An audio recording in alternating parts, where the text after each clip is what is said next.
ಹಾಸನ ಮಂಡ್ಯ ಕ್ಷೇತ್ರಗಳ ಮೇಲೆ DCM DK Shivakumar ಕಣ್ಣು ಬೀರಿದ್ದಾರೆ. ಇಂದು ನಾಮಪತ್ರ ಸಲ್ಲಿಕೆ ವೇಳೆ ಖುದ್ದು ಡಿಸಿಎಂ ಹಾಜರಾಗ್ತಾರೆ. ಹಾಸನದ ಕಾಂಗ್ರೆಸ್ ಅಭ್ಯರ್ಥಿ ಶ್ರೇಯಸ್ ಪಟೇಲ್, ಮಂಡ್ಯದಲ್ಲಿ ಸ್ಟಾರ್ ಚಂದ್ರು ಪರವಾಗಿ ಇವರು ಕೂಡ ನಾಮಿನೇಷನ್ ಫೈಲ್ ಮಾಡುವಂತಹ ಸಂದರ್ಭದಲ್ಲಿ ಹಾಜರಿರ್ತಾರೆ.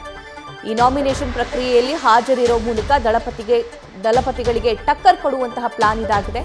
ಒಕ್ಕಲಿಗ ಸಮುದಾಯದ ಬೆಂಬಲವನ್ನ ಪಡೆಯುವಂತಹ ಲೆಕ್ಕಾಚಾರ. ವಿಧಾನಸಭಾ ಎಲೆಕ್ಷನ್ನಲ್ಲೂ ಕೂಡ ಒಕ್ಕಲಿಗ ಕಾರ್ಡನ್ನ ಡಿಕೆ ಶಿವಕುಮಾರ್ ಅವರು ಭರ್ಪೂರವಾಗಿ ಸಂಪೂರ್ಣವಾಗಿ ಪ್ಲೇ ಮಾಡಿದ್ರು.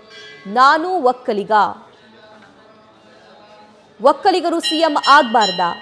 ಈ ಹಿಂದೆ ಎಸ್.ಎಂ. ಕೃಷ್ಣ ಅವರು ಹೊರತುಪಡಿಸಿ ಕಾಂಗ್ರೆಸ್ನಲ್ಲಿ ಯಾರಾಗಿದ್ದಾರೆ, ನಾನು ಯಾವ ರೀತಿ ಆಗಬಾರ್ದಾ, ನನಗೂ ಆಶೀರ್ವಾದ ಮಾಡಿ ಅನ್ನುವಂತಹ ಪ್ರಸ್ತಾಪವನ್ನ ವಿಧಾನಸಭಾ ಎಲೆಕ್ಷನ್ ಸಂದರ್ಭದಲ್ಲಿ ಮಾಡಿದ್ರು.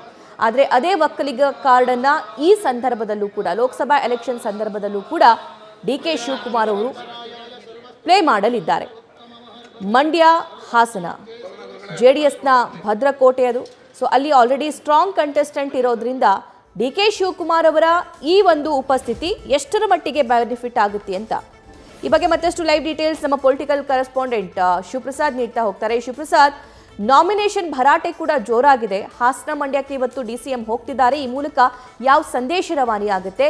ಡಿಸಿಎಂ ಅವರ ಭಾಗಿಯಾಗೋದ್ರಿಂದ ಈ ಕ್ಯಾಂಡಿಡೇಟ್ಸ್ಗಳಿಗೆ ಏನೆಲ್ಲ ಅನುಕೂಲ ಆಗುತ್ತೆ?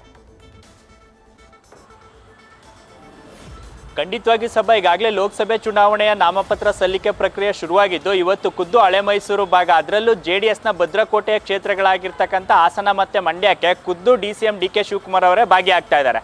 ಆ ಮೂಲಕ ಅಭ್ಯರ್ಥಿಗಳ ಪರವಾಗಿ ಕ್ಯಾಂಪೇನ್ ಅನ್ನು ಮಾಡೋದ್ರ ಜೊತೆಗೆ ಈ ಎರಡೂ ಕ್ಷೇತ್ರಗಳನ್ನು ತಮ್ಮ ವಶಕ್ಕೆ ತೆಗೆದುಕೊಳ್ಬೇಕು ಅಂತಕ್ಕಂಥ ಲೆಕ್ಕಾಚಾರದಲ್ಲಿದ್ದಾರೆ ಡಿಸಿಎಂ ಅವರು.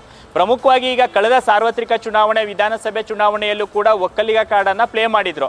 ಆ ಮೂಲಕ ಸಮುದಾಯದ ಸಂಪೂರ್ಣ ಬೆಂಬಲ ನನಗೆ ಸಿಕ್ಕಿದ್ರೆ ಮಾಜಿ ಸಿಎಂ ಎಸ್.ಎಂ. ಕೃಷ್ಣ ನಂತರ ಉನ್ನತ ಹುದ್ದೆಗೆ ಹೋಗ್ತಕ್ಕಂಥ ಅವಕಾಶ ಇದೆ. ಹಾಗಾಗಿ ಸಮುದಾಯದ ಎಲ್ಲ ಬಾಂಧವರು ಕೂಡ, ಕುಲ ಬಾಂಧವರು ಕೂಡ ತನ್ನ ಪರವಾಗಿ ನಿಲ್ಲಬೇಕು ಅಂತಕ್ಕಂಥ ಮನವಿಯನ್ನ ಮಾಡಿದ್ರು. ಸದ್ಯ ಈಗ ಲೋಕಸಭೆ ಚುನಾವಣೆ ಇರೋದ್ರಿಂದ JDSಗೆ, ಕಾಂಗ್ರೆಸ್ಗೆ ಪ್ರತಿ ಬಾರಿಯೂ ಕೂಡ ಸಾಂಪ್ರದಾಯಿಕ ಎದುರಾಳಿಯಾಗಿ JDS ಪಕ್ಷ ಇದ್ದೇ ಇರುತ್ತೆ. ಹಾಗಾಗಿ ಸದ್ಯ ಈ ಬಾರಿ JDS ನಾಗಾಲೋಟಕ್ಕೆ ಬ್ರೇಕ್ ಹಾಕಬೇಕು ಎಂಬತಕ್ಕಂಥ ನಿಟ್ಟಿನಲ್ಲಿ ಪ್ರಮುಖವಾಗಿ ಮಂಡ್ಯ ಮತ್ತು ಹಾಸನದ ಉಸ್ತುವಾರಿಯನ್ನು, ಅಂದರೆ ಆ ಲೋಕಸಭಾ ಕ್ಷೇತ್ರಗಳ ಅಭ್ಯರ್ಥಿಯನ್ನು ಗೆಲ್ಲಿಸಲಿಕ್ಕೆ ಡಿಸಿಎಂ ಡಿಕೆ ಶಿವಕುಮಾರ್ ಅವರೇ ಅಖಾಡಕ್ಕೆ ಎಂಟ್ರಿ ಆಗಿದ್ದಾರೆ. ಸದ್ಯ ಈಗ ಏನಾದರೂ ಲೋಕಸಭೆ ಚುನಾವಣೆಯಲ್ಲಿ ಕಾಂಗ್ರೆಸ್ ಪರವಾದಂಥ ಫಲಿತಾಂಶ ಬಂದಿದ್ದೇ ಆದಲ್ಲಿ ಹೈಕಮಾಂಡ್ ಮಟ್ಟದಲ್ಲಿ ಏನಾದರೂ ಈಗ ಲೋಕಸಭೆ ಚುನಾವಣೆಯ ನಂತರ ಏನಾದರೂ ಮಹತ್ತರವಾದಂಥ ಬದಲಾವಣೆಗೆ ಹೈಕಮಾಂಡ್ ನಾಯಕರು ನಿರ್ಧಾರ ಮಾಡಿದಂಥ ಸಂದರ್ಭದಲ್ಲಿ ಡಿಸಿಎಂ ಆಗಿರ್ತಕ್ಕಂಥ ಡಿಕೆ ಶಿವಕುಮಾರ್ ಅವರನ್ನು ಕನ್ಸಿಡರ್ ಮಾಡ್ತಕ್ಕಂಥ ಸಾಧ್ಯತೆ ಇದೆ.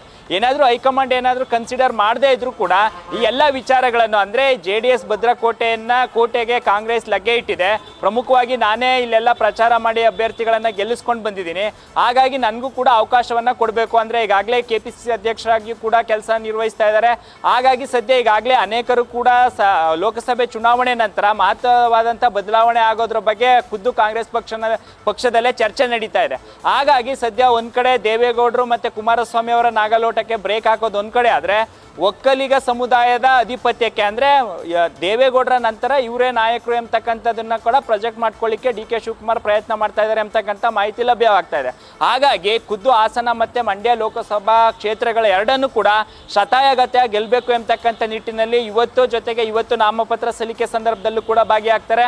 ಆ ನಂತರ ಮುಂಬರ್ತಕ್ಕಂಥ ದಿನಗಳಲ್ಲಿ ಎರಡು ಕ್ಷೇತ್ರಗಳಿಗೆ ಹೆಚ್ಚು ಒತ್ತನ್ನು ನೀಡೋದ್ರ ಮುಖಾಂತರ ಈ ಕ್ಷೇತ್ರಗಳನ್ನು ಕಾಂಗ್ರೆಸ್ ತೆಕ್ಕೆಗೆ ತೆಗೆದುಕೊಳ್ತಕ್ಕಂಥ ವಿಚಾರಕ್ಕೆ ಡಿಕೆ ಶಿವಕುಮಾರ್ ಗಮನವನ್ನು ಹರಿಸಿದ್ದಾರೆ ಎಂಬತಕ್ಕಂಥ ಮಾಹಿತಿ ಲಭ್ಯವಾಗ್ತಾ ಇರ್ತಕ್ಕಂಥದ್ದು. ಸಭಾ ನ್ಯೂಸ್ ಫಸ್ಟ್, ನಿರ್ಭೀತಿಯಿಂದ ನಿಮ್ಮ ಪರವಾಗಿ.